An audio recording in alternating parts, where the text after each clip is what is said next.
ഈ കുരങ്ങനെ ഞങ്ങൾക്ക് നെല്ലിയാമ്പതിക്ക് പോകുന്ന വഴിക്ക് കിട്ടിയതാണ്. അപ്പോൾ നമ്മൾ കഴിക്കാനായിട്ട് കുറച്ച് മാമ്പഴമൊക്കെ എടുത്തിട്ടുണ്ടായിരുന്നു കേട്ടോ. അപ്പോൾ കുരങ്ങനെ കണ്ടപ്പോൾ കുറച്ച് അവർക്കും കൊടുത്തു കേട്ടോ. അങ്ങനെ അവരും ഹാപ്പിയായി, നമ്മളും കുറച്ച് ഹാപ്പി ആയിട്ടോ. അങ്ങനെ ദാ ഞങ്ങൾ പോയിക്കൊണ്ടിരിക്കുകയാണ്.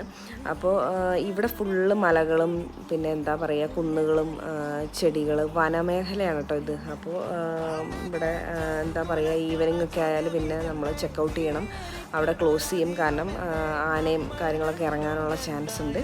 അപ്പോൾ അതുകൊണ്ട് തന്നെ നമ്മൾ വേഗം തന്നെ കണ്ട് ഇറങ്ങി വന്നു കേട്ടോ. പിന്നെ ഇതൊരു വ്യൂ പോയിൻ്റാണ് കേട്ടോ. അപ്പോൾ ഇവിടുത്തെ ഒരു വ്യൂ പോയിൻ്റാണ്. എല്ലാവരും ഇവിടെ ഇറങ്ങിയിട്ട് ഈ വ്യൂ പോയിൻ്റ് കാണാനായിട്ട് വരും കേട്ടോ. ഒരുപാട് ദൂരം ഉണ്ടായിരുന്നു അങ്ങോട്ട് നടക്കാനായിട്ട്, കാറൊക്കെ പാർക്ക് ചെയ്ത് കഴിഞ്ഞിട്ട്. അപ്പോൾ നല്ല പൊരിഞ്ഞ വെയിലും ഉണ്ടായിരുന്നു. എന്നാലും അത്യാവശ്യം കാറ്റൊക്കെ ഉള്ളതുകൊണ്ട് നമുക്ക് പ്രശ്നമൊന്നും ഉണ്ടായിരുന്നില്ല. അങ്ങനെ ദാ ഫാമിലി ഫ്രണ്ട്സൊക്കെ ഉണ്ടായിരുന്നു നമ്മുടെ കൂടെ. അപ്പോൾ അവരൊക്കെ കൂടി നമ്മൾ എൻജോയ് ചെയ്തിട്ടാണ് പോയത്. അപ്പോൾ അത്രേ ഉള്ളൂ. Thanks for watching.